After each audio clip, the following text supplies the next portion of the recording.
Go. Good morning, everyone, and welcome to another author interview here on Tales from the Wandering Scribe. I'm your host, Gabriel Garcia, otherwise known as the Wandering Quill and the Wandering Scribe. And joining me today is an author making their official debut here on the show. As an author drawn to superhero sci-fi aimed at young adult readers, my guest adds a unique spin on coming-of-age stories by adding superpowers, snarky villains, and big robot fights. Focused on pure fun and adventure, he also showcases the people under the mask, and of course, spandex.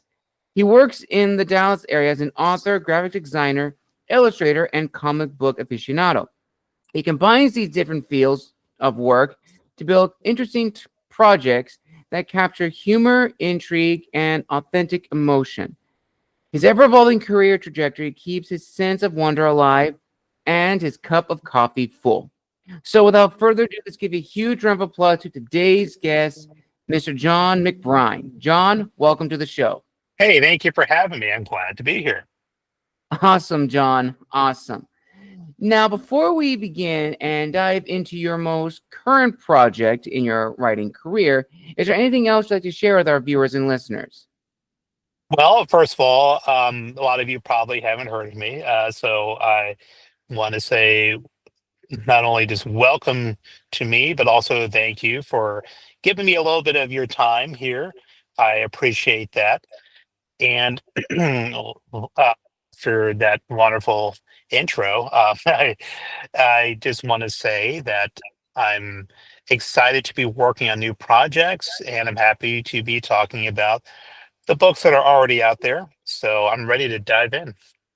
Awesome. So, as a little teaser into your work, Jon, would you like to share with our viewers and listeners some of the projects that you currently have out, as well as some of the projects that you are currently working on? So the main two books of the Eric Icarus series, there's book one, Unsecret Identity, and then there's Unsecret Origin, which is book two.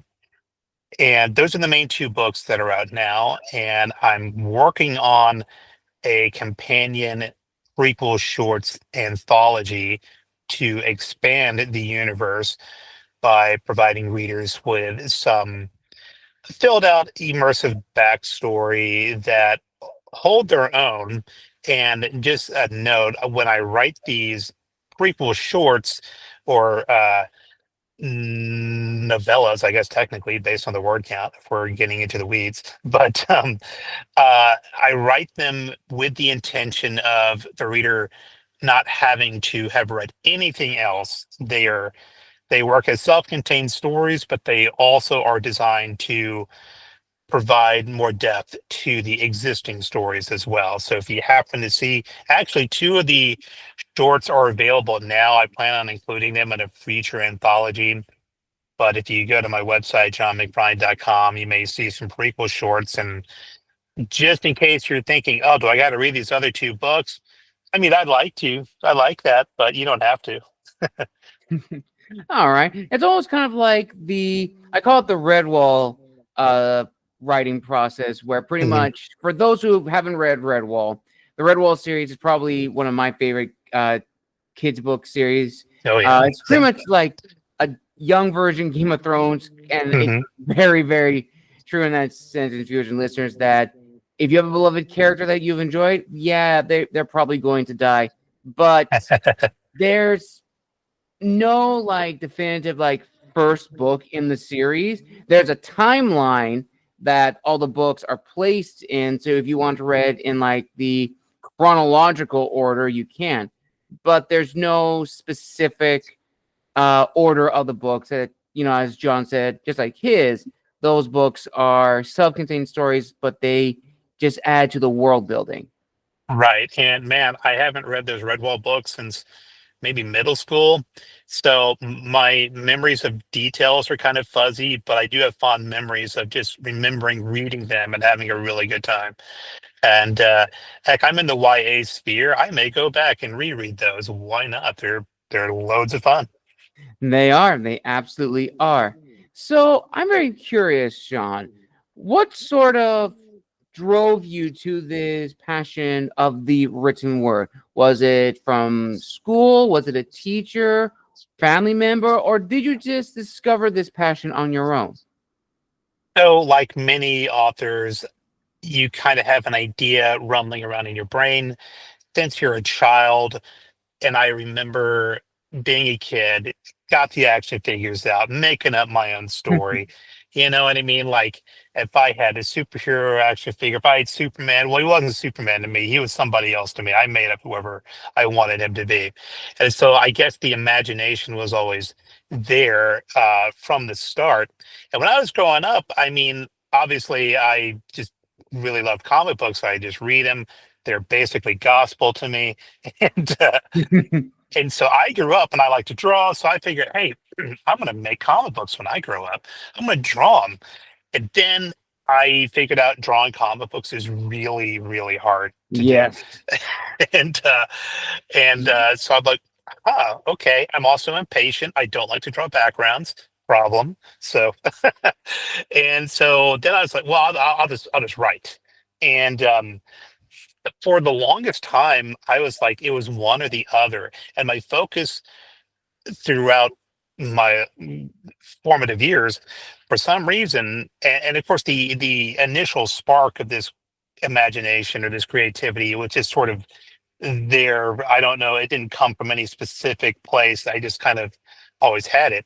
But what I didn't have was structure or any order or Mm. any or I guess something I did have was a weird um misunderstanding that it was one or the other. Like if I'm drawing, I'm drawing, but if I'm writing, I'm writing.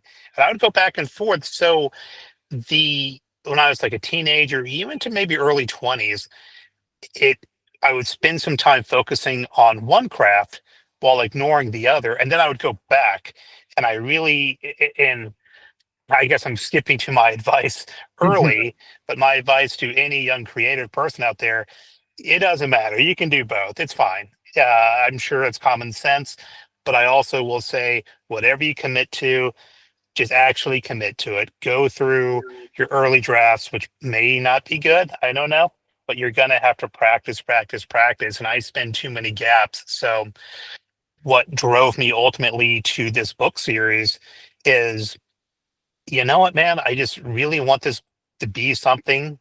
And I had an author friend of mine who encouraged it. And I was like, why not? Why not just finally do this? And it's been something I discovered I really enjoy and been kind of going at it ever since. Nice, nice, John. So, what would you consider your definitive aha moment when you realized you want to take your passion for everything from comic books, graphic design, writing, and build a career off of that? So my aha moment was it came after a series of me doing what I like to call scratching the creative itch. I would Mhm. go through, like I said before, I would go through like phases. Oh, I want to do this. Now I want to do that.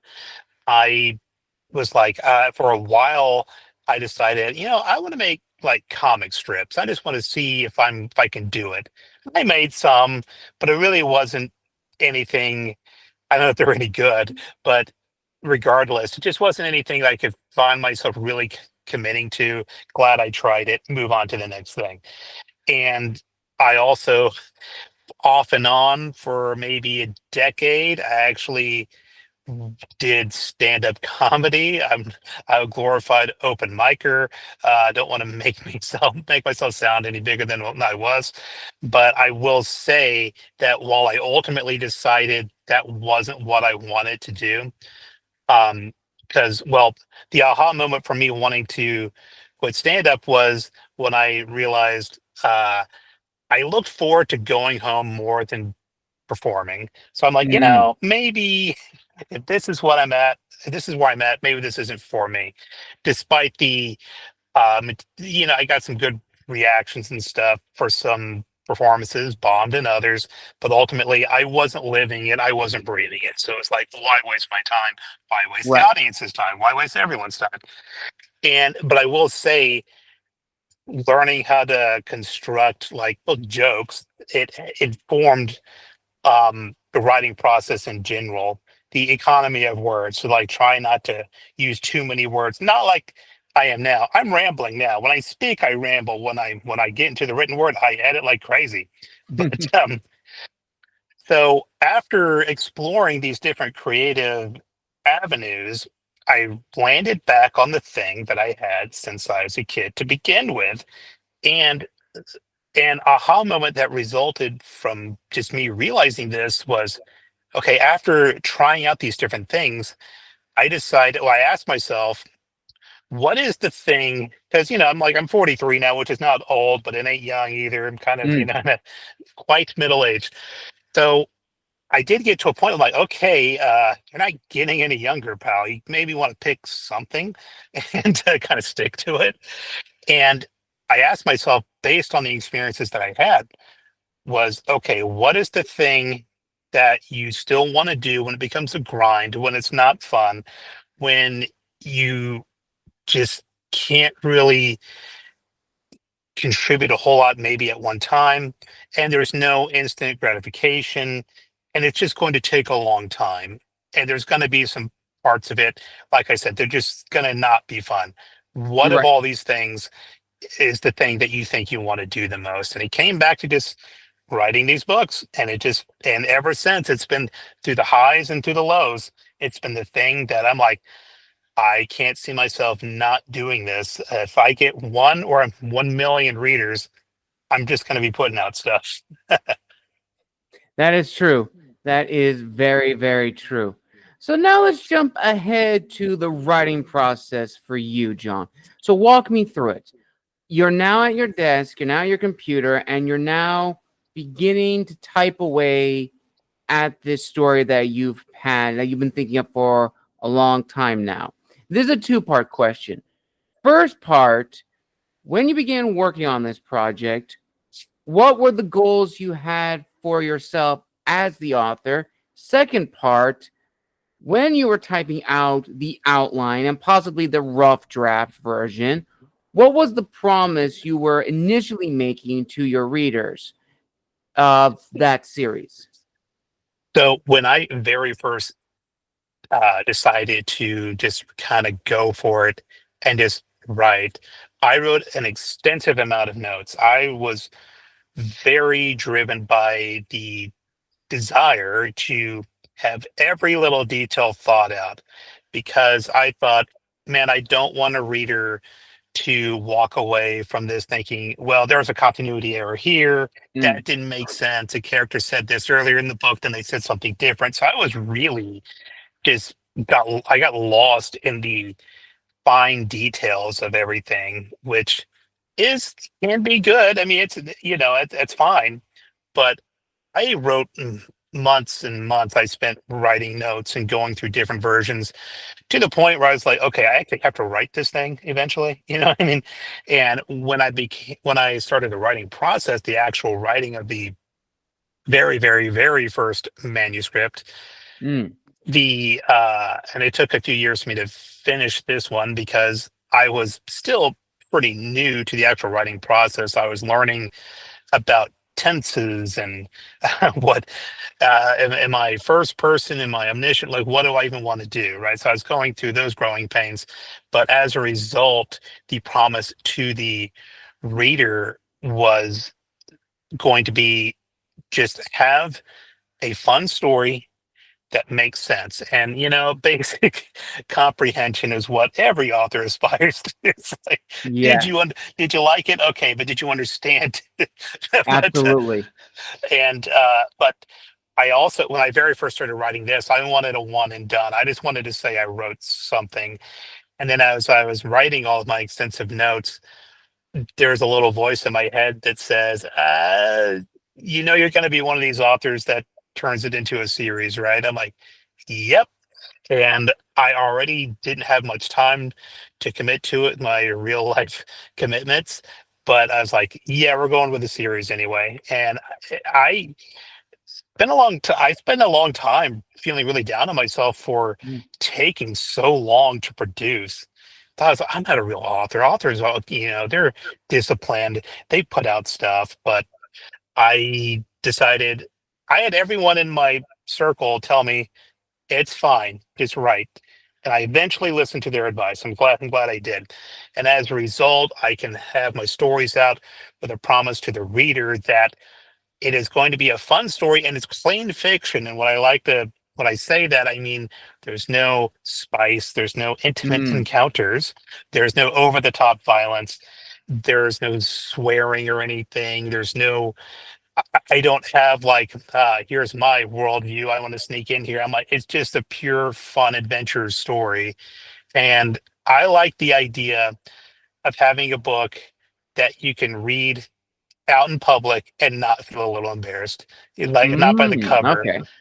Like you're on like the bus or something, you're reading like some like super spicy, like I'm in love with a werewolf. Yeah, it's a little weird, you know what I mean? But mine, hey, it's just pure fun. If it's your thing, cool. If it's not, then that's also cool. Awesome. All right. All right. Now, at what point did you tell your friends and family that you were working on this series, and what was their reaction like, as well as the initial reaction from your beta readers and your ARC readers, if you decide to go that route? So I can tell you one thing, my wife wasn't too surprised. I'm always doing something. I'm always toiling away at something. And for others, they kind of knew me well enough to know that this sounds like something he would do. So, and for people who didn't know me that well, that I kind of maybe I actually waited a while to make some because I had been posting and stuff, but I had those on like my author accounts, and if you knew me in my social network circle for my personal account, you may not see that right away.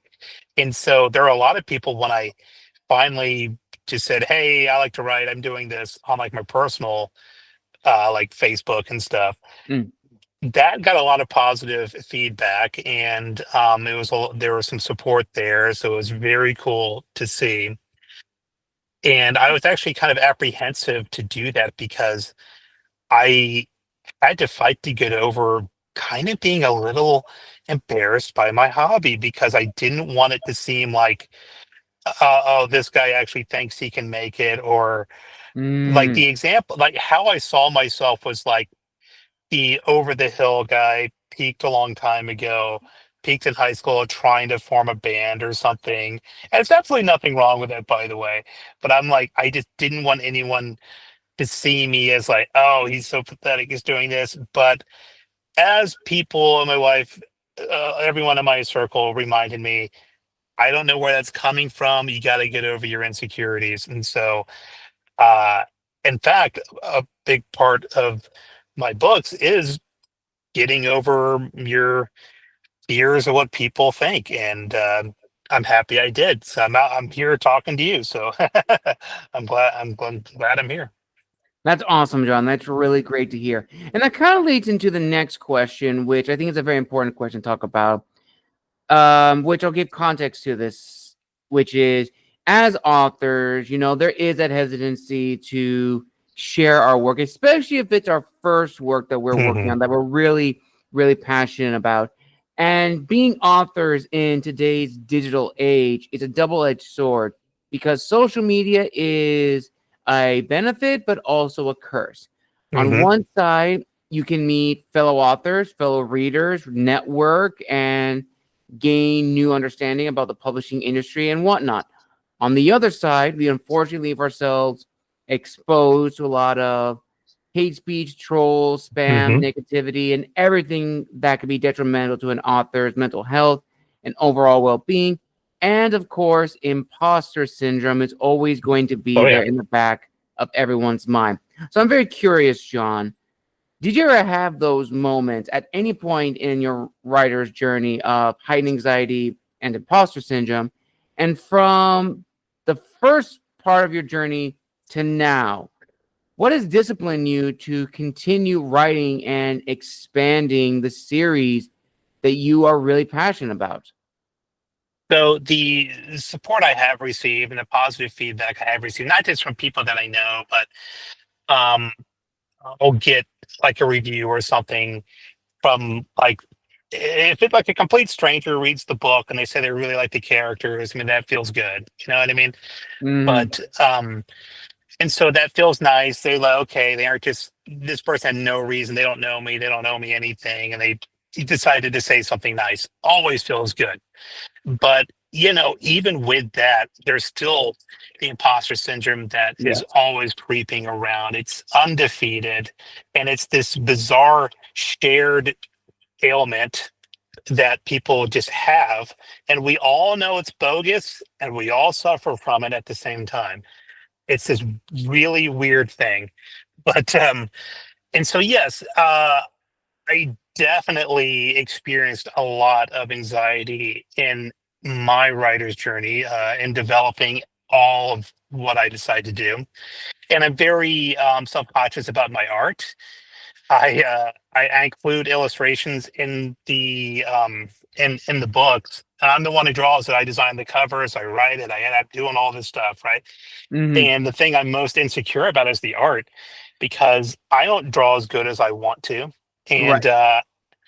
and but I've sort of decided I'm writing, or excuse me, I'm drawing in character, quote unquote, because the main character Eric, it's his sketchbook. So I'm like, well, it's a 14-year-old's skill level of drawing. I just happen to share that, so that's what I like to say. But also, it got me. It took me a while to even get over that to include just my drawing, my art in this Right. because I'm like, this is the thing I feel the most vulnerable about, and I went back and forth with like, should I include it? Will it seem too kiddie-ish? It's like it's the YA, but I don't want it to seem like a child's book either. So Mm. I went back and forth, but it took me a while to just not only include that, but also to even talk about the thing that I think about constantly. Like most authors are probably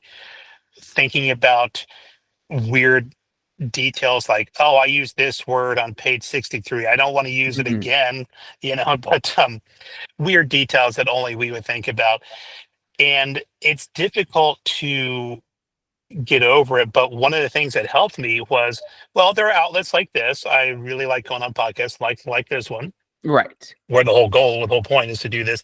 But even a conversation, and this is where some of the stand-up public speaking kind of came into play, where it helped discipline me. It's like come up with the elevator pitch, come up with material essentially, and it's not like supposed to be funny or anything. But if somebody happens to ask, what is the concise, what is the prepackaged response I can say to someone and not like go into like an overshare, which is difficult for me. Like as soon as I get over the hump of not wanting to talk about something, then the floodgates get open, and I'm Right. just wanting to overshare. Just like I'm talking too much now. At any point, you say, "John, shut up." Believe me, my wife has already has that covered. So, Awesome. All right. Well, you definitely nailed this question, John. You definitely gave a lot of good feedback. And this then goes forward to the next question, which I'm very interested to hear your thoughts on because it's a very opinionated question, but I definitely think one that definitely needs to be discussed, which is, the publishing industry has changed within the last 20 years, especially for indie authors in particular. And a lot of guests I've had on the show who have talked about this question, and I've added my own thoughts to it. We've come to this realization that the COVID years, the lockdown years, was sort of like a reawakening of authors discovering their passion or writers discovering their passion, and an influx of new creative voices emerged. And this has led to a discussion of whether or not, from those 4 years, we have entered a golden age or a renaissance. Now, as I said, some people are opinionated and divisive on this question. Some people say that we aren't in a golden age or even a renaissance. Some say that we're just entering that. And some have even gone forward and said, while there are a number of new voices in the industry, as well as new books in the industry, a lot of those books were not created with passion in mind. They were just created to exist in the void. So I'm curious, Jon, in your opinion, from your own experiences, your own hurdles and tribulations, do you feel that we are in a golden age or renaissance or not? Well, what I can say about that is I feel that we are in a new age that I think has yet to be fully determined. And if Mm, you consider it a golden age, then more power to you. You're having a great time. All this great content, you know what I mean? I still think there's a lot of growth happening in real time, but I do think it's a very exciting time that has the potential to, if it's not already in a golden era, it's gonna get really golden. I think because there are so many more opportunities for indie writers, and I think there are audiences ready for that because a lot of readers, or if it's movies, television, whatever the case may be, they're seeing a lot of IP farming, a lot of intellectual yes. property. Just you're going to come out with new stuff after new stuff after the new version of something. And I think it translates to books because readers are like, yes, we have our established things that we like, but with an indie author, it's uncharted territory, which can be scary and it can turn off a Hmm. lot of people. There's a reason stuff gets remade all the time because people know it. They don't have to be resold on it. So there is the uphill challenge of selling someone on this something that's completely new. Right. But I do think there is fatigue with just a familiarity fatigue, if you Hmm. will. And the big example that I can think of, and it's a movie, but it's also comic books as well. But so, lifelong nerd, I wrote a book about a superhero who can fly. So you would think the new Superman movie is something I'm all about. Now, granted, I think it's going to be fun. I want to see it, right? But I'm also like, I don't feel as excited because I feel like we just had one, and after this, we're going to have another one. It's just going to Mm, be the latest. You can like this one, you can hate this one. There's going to be another one in like 10 years, if right. not sooner. So it's a little difficult to really get invested in something like that. And I'm a lifelong fan, so I don't think I'm ever gonna like not go watch a Superman movie or anything. But Hmm. I think because of that, there is a lot of room for new writers or new to being indie writers, maybe they came from a traditional background and they're just further exploring an indie route or something like that. Now the flip side to that though is something like Amazon or something like one of the other many alternatives that you have.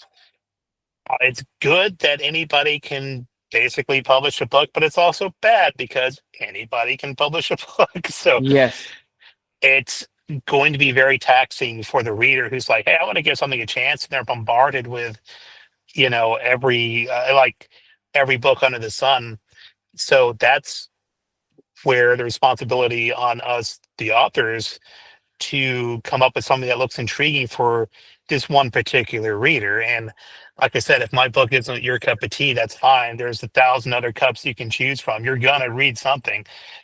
Mine's just there on the list. And but I still want to attract readers, of course, like everyone else. So what I like to do is take a familiar um setting, like, you know, a superhero who can fly, that's real original, right? But I decided to add as many fresh and unique different things in that world as I could, not just to make it subversive or anything like that, but to make it unique, like it's its own thing. It's not out to subvert expectations or anything. And so I think just coming up with something that's just plain entertaining, that's going to be what authors have to be really concerned with and to win over readers because, like I said, I think I think they're out there. I think they see all the same old, and they're ready for something new. And I hope more just indie authors in general kind of get the come up, if you will. I hope they really rise even higher than they already have. That is very true. That is very true, John. And that actually segues perfectly into the business portion about being an author. So, as a little icebreaker, John, for you and the books you have, it's safe to say that you've gone down the indie direction. Hmm. How much research did you really look into to come to the decision that being an indie writer, an indie author, was the best for you? So was when I first had what at the time was, what I considered to be a finished draft of book one, I queried, I sent my query letters to literary agents and the like, and knowing that, you know, you may not hear anything, you just send something, forget about it, work on your next thing. It's kind of the only thing you really can do. Mm, And I would get my rejections, of course. And one rejection actually helped me because my word count was actually too long for what the genre usually has. And I kind of knew that, but I think I needed to see an agent say it to make me think, yeah, yeah, you're right. You're right. And so I ended up editing it and coming up with an even better version. So it wasn't a waste of time. I learned something and I got an even better version of what I already have now. But I won't say it was because I received rejections that I decided to no longer go in or traditional. I just would read horror stories about people getting locked into some type of contract or not really making as much money or losing control. And I had to wrestle with that. I'm like, well, if it's good, it's good, right? But I'm also like, am I being too precious about my special little story because it's so good? I'm like, I don't know. I went back and forth, and I just ultimately decided that I felt more comfortable just kind of having control over this, like this being mine felt better. But, you know, it would be very, very easy for someone to hear this and say, well, yeah, because you got rejected. So obviously, mm. I'm like, yeah, of course I did. But I also still to this day hear stories about like uh companies, traditional companies, having an author or story under their, I guess, contract or whatever. The company goes under and they're kind of stuck. The author doesn't get paid and nothing's happening with their story. And there's a whole issue with them retaining rights and stuff. And so that all sounded kind of like a headache to me. And I didn't really want to deal with it. Mm. But also, that's not to say that, all trad publishing is like terrible or anything. If that's what works for you and you think you can do it, go for it. Just for me, I just decided for this particular book, I just didn't think it would benefit me to just struggle and struggle, try to get a literary agent's attention, only for me to give up some control and maybe it not end up being exactly what I wanted to begin with. Now, a future story may come along, and I think, hey, this would be better suited for something like that. Hey, maybe, but for this particular story, just seemed better. And I wish I could provide you more details other than just what I felt at the time. But I don't know. That's just how I came to that decision. I just went with what felt right. Awesome. Okay. And going forward from that, John, it's also important to talk about the audience and the readership. And this is another discussion I've been having with a lot of guests on the show of, what works best or what is the right market to really advertise for. Now, for you, John, and for your books, are you an author that markets towards your target audience, or would you consider yourself an author who markets to your specific readership? So when it comes to marketing, that's very funny because what I like to say is that authors, most of us, when we're writing, we consider ourselves authors first, and then way after the fact, we figure out, oh wait, we have to learn marketing too. And Truth. marketing is this, yeah, and marketing is this whole other field of study. You could go to college and just learn marketing, but we authors, we have to like crash course, learn on the fly, probably have a real job at the same time. You know what I mean? Hmm. So it's all this, and so just saying all that just to say that I don't consider myself some marketing genius, but I do go back and forth. Hopefully I didn't disconnect. Okay, we're still on. Getting a phone call, I'm so popular. Anyway, there's probably some agent right now calling. No, but what I will say about marketing is that I go back and forth with. So you said earlier about how social media is like can be good, can be bad, and Yes. you know I've had my fair share of people being very positive, and most authors actually are very supportive of each other. A lot of them are actually just nice, and it's nice to see just people being nice. So a lot of authors are just generally just cool with each other and just fine because we're all not necessarily competing with each other. We just want to, it's just this shared grievance we all have to endure. We're all in the same boat. But but yes, I've also had some trolls and the like, and I'm like, huh, I guess I must be doing something right for some person on the internet, some anonymous coward on the internet to write something that's negative for unprovoked. I'm like, oh, I must be getting attention. So I must be doing something right. If someone takes their time out, like, oh, I'm gonna target this person. So there's also that. But social media, I've always had the attitude like it's a big part of your marketing and it shouldn't be the only thing. Right. But the problem with that is most social media is, free. And you have the time and you're going to post anyway. And it so easily can be like the only thing we end up doing. And it's very tricky. It's very hard to get out of that, especially considering that we may not have time or we may not have an advertising budget or something like that. So a lot of the time most of us are just kind of stuck just posting and stuff like that. And so then it's like, are we reaching our target audience, our readership who we're trying to attract? And I go back and forth because, like many authors, like you post something about your book, most people probably just pass it up. It's not something we know. Yes, there is the readership that does want new IP, but when you're just scrolling and stuff like that, if it's not something you do know, you're probably going to pass it. It's just the thing we have to compete with. And so I've noticed that if I post something about my book, I'm probably not going to get much engagement.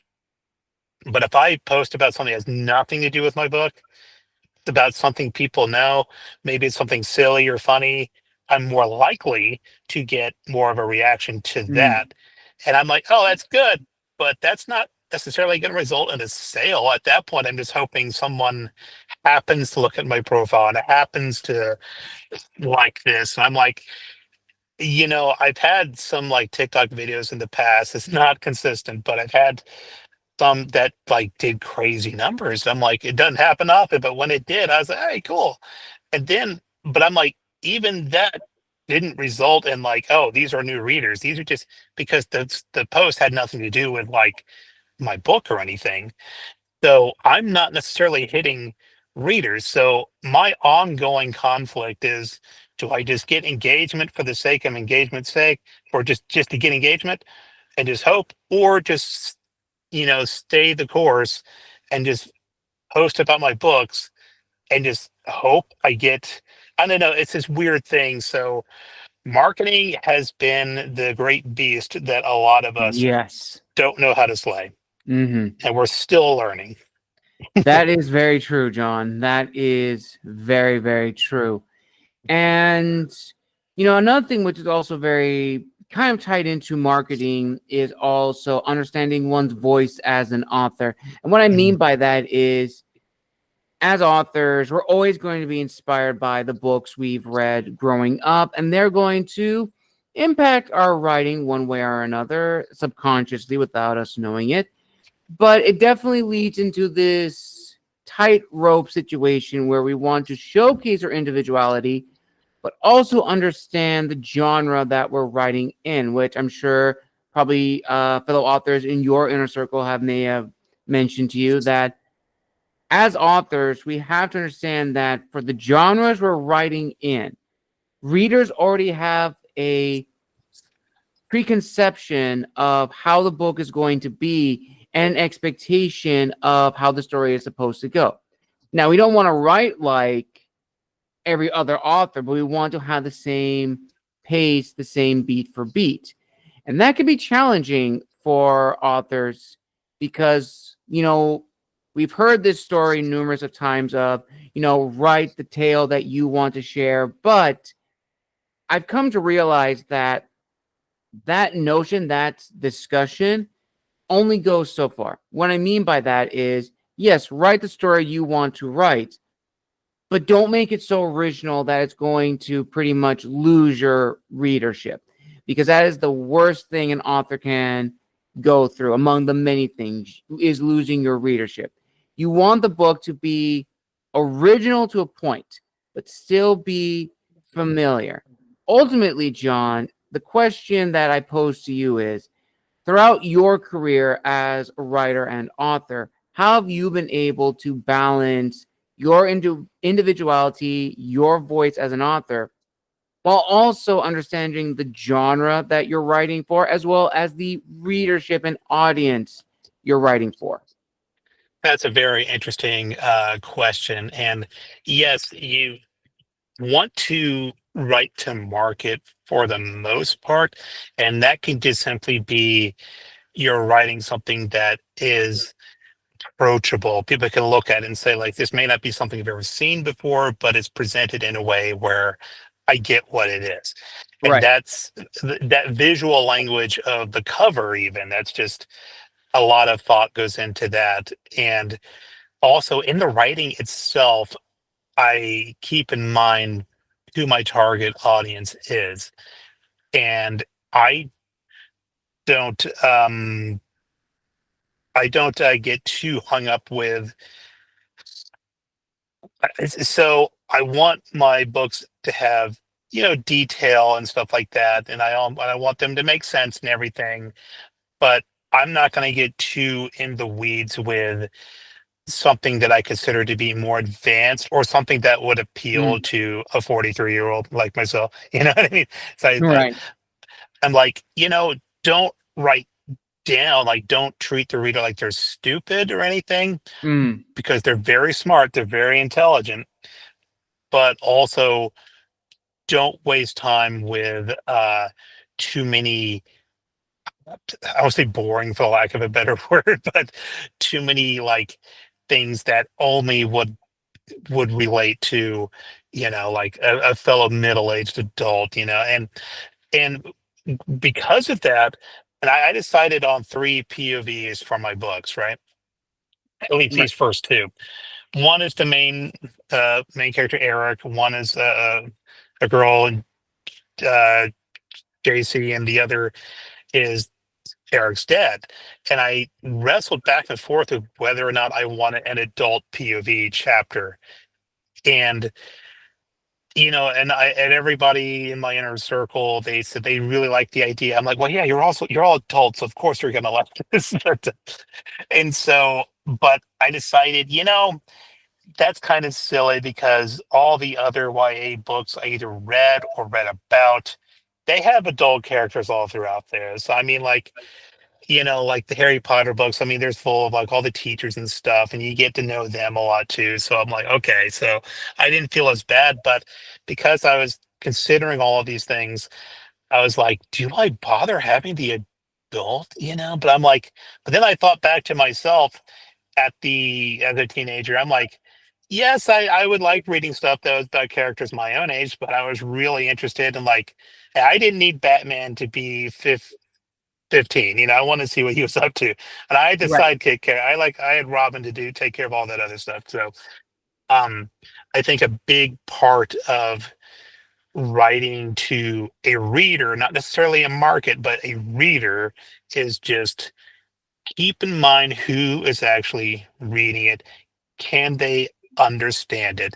I keep going Mm, back to just basic comprehension, but I guess it just means a lot to me, where it's like I really want it to be explained very well. So I'm like, my goal is like I said before, I'm like, did you love the book? Did you hate it? No, no. Did you understand it? Yes. Mission accomplished. Okay. that is very true, John. That is absolutely very true. And I think another thing to talk about, I think we may have mentioned earlier, is of course among the many things, marketing. Yes, is a big thing that all authors need to know. Another thing I would also argue is important is networking. Networking Mhm. is essential for authors. Doesn't matter if you're a hybrid, indie, or traditional.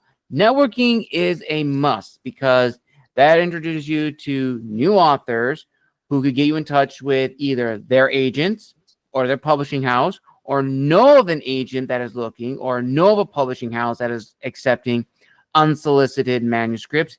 And that just builds one's own network and just learns. And it's not just authors, too. It could be editors, it could be a team of narrators that you want to have to make an audiobook down the road. It could be graphic designers and artists who do the cover work for your books, as well as make concept art that you could then later sell at conventions. All of this is very important. Now, John, this is another two-part question. The first part is, in your opinion, how important is it for authors to really begin networking? And secondly, are there any people you like to give a personal shout out to within your networking circle who have helped you on your journey? Oh, first of all, I have to thank my wife for supporting me a lot through this. Got to do that. You know what I mean? Mhm. Would be in trouble if I didn't do that. But she actually has genuinely supported me throughout all of this. And I think my I also had my friend Jill also. She's an author, so she is one of the ones who originally was just like, yeah, just go and write the thing you want to write, and given me a lot of great advice over the years. She's got into the whole author world uh, years ago and went through a lot of ups and downs and just weird curveballs, and just has experienced a lot different genre, um, either romance or grim dark fantasy, whatever. That's different from me, but a lot of similarities and just general things that all authors have to go through. So Right. give a special shout out there. And as far as just my other experiences, man, I I don't want to get I don't want to go too in the weeds, so I don't want to waste too much time here. But I will just say that I guess ultimately I'm straying. I know that, but uh, I will say one of my ultimate goals as an author is just to follow what I consider to be the main two rules of writing. And I know this is going off the reservation, so to speak, but my my two main rules is write a story that someone will enjoy. And rule number two, it'd be nice if you made a little money. Mhm. But I don't think I answered your question at all. But You did definitely mention, definitely mention the people that you want to highlight, which is really awesome. But I think also maybe, I guess, a little bit more in detail of how important is it for authors to really begin networking? so for networking, yes. You see how I try to be creative and smart and not say what was the question, but try to be slick, but it didn't work. But as far as networking, yes, and that is very important. And sometimes it goes back to social media, like yeah, like that's because I obviously knew people in my life that was able to support me in ways, but a lot of it is just kind of putting yourself out there, like we said earlier. It's just like hey, I'm going to start like an author Instagram, I'm going to start or an author TikTok or something, and you just befriend other authors because we are legion, we are out there, and Mm-hmm. we're wanting to connect with each other, and it's and like I said, in my experience, most people have been very awesome and very cool and very friendly. So it's very easy to kind of just network with people and just kind of put yourself out there. And what was very important to me is just support them as well. That's another common sense thing. But just if you can, just even if you don't know them that well, and you just happen to see them on your feed, like your Instagram feed, for example, just share their post as your story or something. Like, why not? It's free, it's harmless, it's a and typically they'll be very appreciative, and it's just a nice gesture. And not just, you don't have to do it just to do it. Like, if I see something that's like cool or something, and if I'm thinking to do it, like, why not? Then it can be something that small that kind of gets you and maybe some good graces. I'm like, and he tried to be genuine about it, not just I'm only doing this because I want something in return. It's like, that was actually cool. Let me do whatever I can, even if it's small like this. And my reach isn't that great at the time. I'm like, it's to me, it's a nice effort. I like it when people do it to me. I know they don't have to. And sometimes those small gestures can help you remember that person, or they can remember you. And it can kind of grow from there. And so, and a lot of authors want to help each other out. That's what I've noticed. Right. And so because like a lot of us write in such different genres, Mm-hmm. like I'm like, hey, you write some uh dystopian story about this. That's so different from mine. So what am I gonna try to like not wish you success? I'm like, completely different audience. So yeah, of course, go for it. I'm like, even if somebody writes like another superhero book, I'm like, hey, cool, we can share this audience. We can find the audience together. Like we can, grow together as well. So, and it's, it may not happen overnight, but I think part of the networking game is just, like I said, just sometimes just being nice, just being Yes, nice. that is very true, John. That is very, very true. And now we've arrived at probably the most intense final question of this amazing author interview. And I will definitely give context for this one because this is a very loaded question. So just brace yourself in advance. So I've been doing this show now for about 6, 7 years. And I've had the opportunity to meet a wide range of authors from aspiring, debuting, all the way up to indie, hybrid, and traditional. I've learned a lot from each and every single one of them. And the one thing that I have learned is that there are two paths for authors: to be an author, to be known as an author. One is dedicated to the craft, the other is dedicated to the business. Both lead to the same outcome, but the second path is arguably the most enticing for young authors, as well as those wanting to jumpstart their career. That leads to a lot of unrealistic goals and expectations. And the harsh truth of the matter is, in this industry, there is no guarantee your first book is going to be the start of your legacy. That is a hard pill to swallow, but it is true.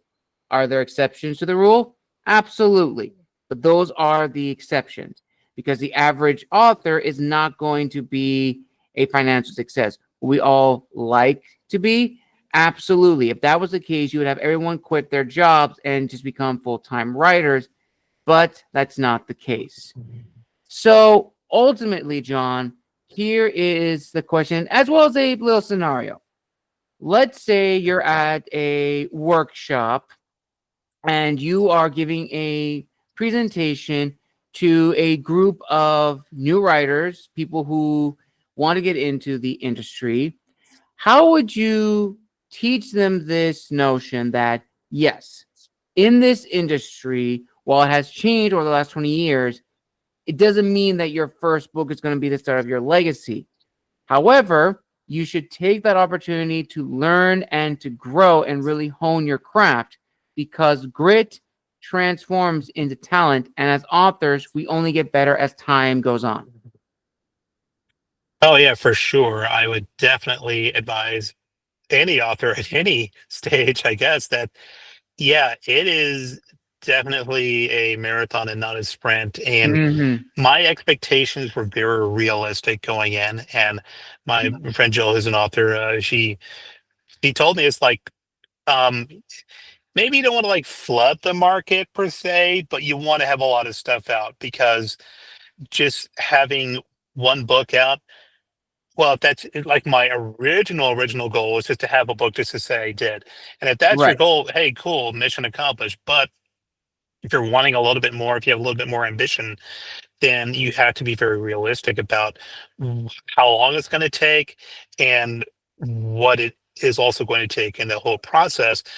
So, yeah, and that's one of the reasons I was at one time feeling really down about my production rate because I'm like, man, it's taking me so long to come out with stuff, and I Mm. really want to have a lot of stuff out. And that's another thing is like, yes, while you do want to just keep on writing and writing and writing, if your first book is out, doesn't sell well, I mean, no one likes seeing low sales or no sales, but you just got to keep writing the next thing. And over time, potentially someone could go back and discover that other book. I see posts sometimes where it's like, oh my, for some reason book two sold well, but book one didn't, or book four sold well. I don't know. It's just weird how readers get to it. And so the main takeaway is just this isn't going to happen overnight. It's going to take years, Yes. and maybe it's because I did some stand up where I knew like, man, the average stand up could be about 10, maybe in 15 years before they break out. So it is some obviously right off the bat. It just kind of depends on the situation. But on average, most of them, like in any creative field, you're entering in something that's very competitive and subjective, very Yes. frustrating area to be in. And because of that, you just have to just know like this is going to take a long time, and I got to get cool with that fast. You know, for something that's going to be slow, I have to get cool with it fast. You know, and I think that's the biggest piece of advice. And also, the other thing is, I think I would say like, yes, be appreciative to anyone who reads your book, man. Like, if someone gave my book a chance out of they have every other book in the world they can choose, they decide mine. That's fantastic. Love that.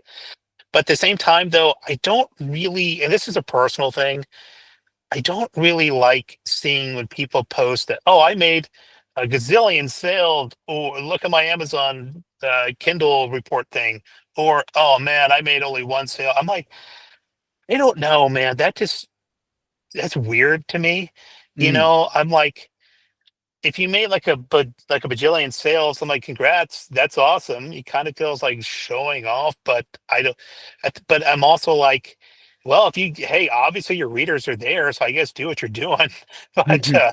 But at the same time, like I see some authors like, I made one sale thanks to whoever read my book. I'm like, I love being grateful, but I'm also like, it goes back to the stand-up thing where I'm like, I didn't want to do jokes about having a real job.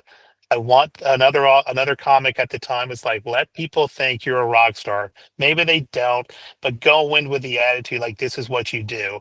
And I wanted to present myself as, hey, maybe my sales sucked this month. I don't want to advertise that.